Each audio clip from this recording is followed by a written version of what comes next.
माननीय सभापति महोदय, ये जो संशोधन है ये एक बहुत ही अनावश्यक प्रयास है और ये बात मैं सिर्फ इसलिए कहना चाहती हूँ क्योंकि मैं बचपन से ये दोनों मंदिरों में हम लोग जाते आए, देखते आए, वहाँ की व्यवस्थाएं देखते हुए आए हैं। जिस तरीके का ये संशोधन आया है एक सुप्रीम कोर्ट के डिसीजन के बारे में, तो सुप्रीम कोर्ट के तो ऐसे कितने डिसीजंस हैं जिसके अंदर ये कहा गया है और ये आया है कि मंदिर चलाना सरकार का काम नहीं है। ये सरकार के उसमें नहीं आता है कि मंदिर किस तरीके से चलना चाहिए या यहाँ वहाँ का प्रबंधन कैसा होना चाहिए। ट्रस्ट बनता है और उस ट्रस्ट के अकॉर्डिंग मंदिर चलना चाहिए। लेकिन सभापति महोदय, बार बार ये बात आती है कि हम लोगों को इन दोनों मंदिरों पर बोलना चाहिए, इसलिए मेरे पूर्व वक्ताओं ने बहुत सारे विषय वस्तु रखी है। मैं आपसे निवेदन करूंगी, मैं बहुत नई वक्ता हूँ, अगर आप बोलेंगे तो थोड़ा सा थैंक यू। सभापति महोदय, सरकार ने जो ये संशोधन लेकर आए हैं इस विधेयक में और ये बात कही है कि किस तरीके से एक लाइन का ये संशोधन लाए हैं, मैं ये जानना चाहती हूँ कि डिसेबिलिटी के लिए या स्पेशली एबल्ड जिनको हम बोलते हैं उन लोगों के लिए बहुत सारी चीज़ें सरकार कर सकती है और उन्होंने बहुत घोषणाएं करी है। बहुत अलग अलग तरीके होते हैं जिनकी वजह से हम उनको मोटिवेट कर सकते हैं, उनको एक अच्छी जीवनी के लिए, एक अच्छा जीवन बिताने के लिए हम उनको कर सकते हैं प्रेरित। लेकिन मंदिरों को ही इस तरीके से क्यों माना जाता है कि कुछ नहीं तो मंदिर में कर ले। चिकित्सालय या आर्मी या पुलिस या जितना सीरियस हम उसको लेते हैं उतना सीरियस हम कभी भी मंदिरों को क्यों नहीं लेते। यहाँ की प्रबंधन भी उतनी सीरियस है क्योंकि बहुत सारे लोग प्रतिदिन यहाँ पर आते हैं और जिन दो मंदिरों की आज चर्चा हो रही है वहाँ पर दिन में इतने दर्शनार्थी आते हैं और वहाँ पर रहते हैं, लेकिन उनकी सुविधाओं में हम क्या अच्छा ला सकते हैं उस बात पर हम चर्चा नहीं कर रहे। माननीय सभापति महोदय, यहाँ पे बहुत सारी बातें है कहने के लिए तो, लेकिन नाथद्वारा मंदिर और सांवलिया सेठ मंदिर, ये दोनों मंदिर पूरे राजस्थान में और स्पेशली अगर हम कहें तो मेवाड़ में एक बहुत बड़ी भूमिका रखते हैं। हम लोग एक कृष्णा सर्किट, आदरणीय प्रधानमंत्री जी को मैं धन्यवाद देना चाहूँगी जिसकी वजह से ये बनने वाला है और आने वाले टाइम में यहाँ पर इतने सारे दर्शनार्थी बढ़ेंगे। लेकिन माननीय सभापति महोदय, कहीं ना कहीं ये जान के बहुत मन में पीड़ा होती है और दुख होता है कि इन मंदिरों को अच्छी सुविधाएं देने के लिए कुछ भी नहीं किया गया। शिरडी मंदिर है, माननीय सभापति महोदय, स्वर्गीय किरण जी की बहुत आस्था थी और हम भी बचपन से वहाँ पे जाते आए हैं। बचपन से आज तक 35 साल की उम्र में मैंने सिर्फ वहाँ पर बढ़ोतरी देखी है। जिस तरीके से शिरडी टेम्पल ट्रस्ट ने वहाँ पर पूरी जितना भी अतिक्रमण हटाया, अतिक्रमण नहीं बोलूँगी, उस टेम्पल को किस तरीके से बढ़ाया है।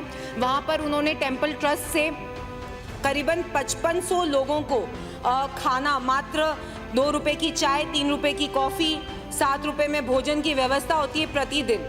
वहाँ पर एक कॉलेज का निर्माण हुआ है, वहाँ पर रहने की सुविधाएं बहुत कम रुपयों में मिलती है। वहाँ पर अभी दोनों अमेंडमेंट पर मैं उसी अमेंडमेंट को इससे लिंक कर रही हूँ कि हम क्या कर सकते हैं। पॉजिटिव बात ही कर रही हूँ, प्रोग्रेसिव बात ही कर रही हूँ। मैं इस सदन में ये बात नहीं कर रही हूँ कि आप क्या नहीं कर रहे हैं, मैं उस बात पे नहीं जा रही हूँ। हम इसमें क्या अच्छा ला सकते हैं सदन के पटल पर, इसलिए मैं ये बात कहना चाहूँगी कि करीबन 20 एकड़ भूमि में 166 करोड़ रुपए की लागत से साईं बाबा की जीवन चरित्र और हिंदू धर्म पर आधारित एक साई नॉलेज पार्क विकसित कर रहे हैं। तो जब वे ये कर सकते हैं तो हम ये क्यों नहीं कर सकते। लेकिन इस सदन में ये बात पे चर्चा ही नहीं होती है कि हम किस तरीके से इसको, धर्म को बढ़ा कर सकते हैं, हिंदू धर्म को हम आगे बढ़ा सकते हैं। आदरणीय सभापति महोदय, करीबन 25% आय अगर हम इस बात पर स्पेंड करें कि हम हिंदू धर्म को किस तरीके से बढ़ा सकते हैं। तिरुपति बालाजी मंदिर ट्रस्ट एक बहुत बड़ा एग्जाम्पल है कि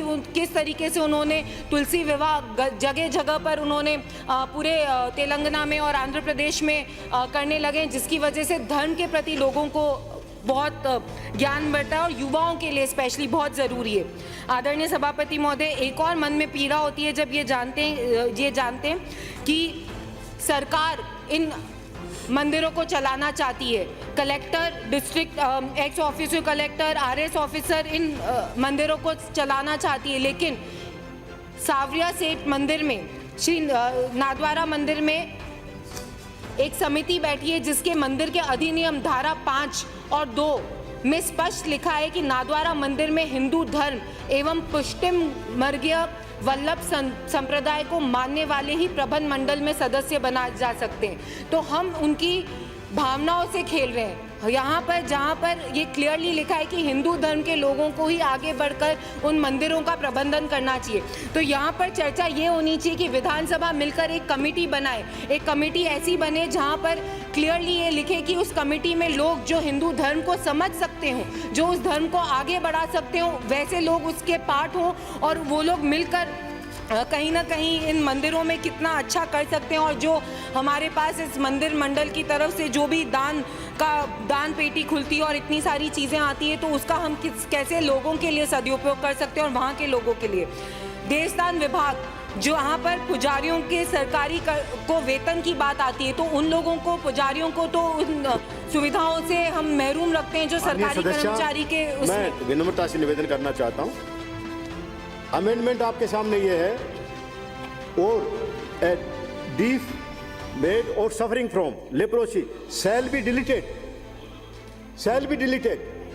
एक लाइन का अमेंडमेंट दोनों में ही है, उस पर आ जाइए प्लीज। और फिर देवस्थान का जब डिस्कशन हो तो बिल्कुल आपकी बात एकदम सही है सभापति महोदय, पर जैसे कि पूर्व वक्ता ने ये बात कही थी कि कभी चर्चा होती नहीं है, तो उस मंदिर के बारे में हम कहाँ पर रखें, उन मंदिर में अच्छी सुविधाओं के लिए हम कहाँ पे रखें।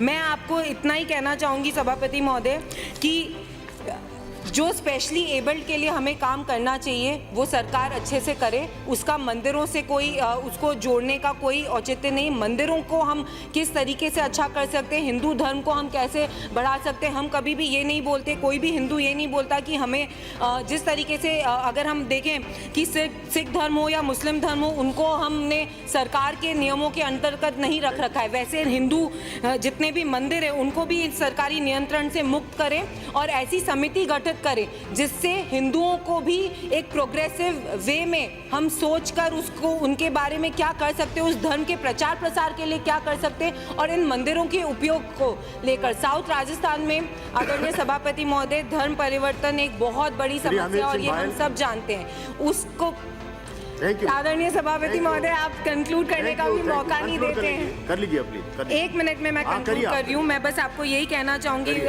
सभापति महोदय कि आपके माध्यम से राज्य सरकार से अनुरोध करूंगी कि प्रस्तावित संशोधन विधेयक को वापस ले एवं दोनों अधिनियम की समग्र समीक्षा और सरकारी नियंत्रण से मुक्त करने के लिए सदन में एक समिति गठित हो जिससे कुछ अच्छा प्रोग्रेसिव डिसीजन निकल सके।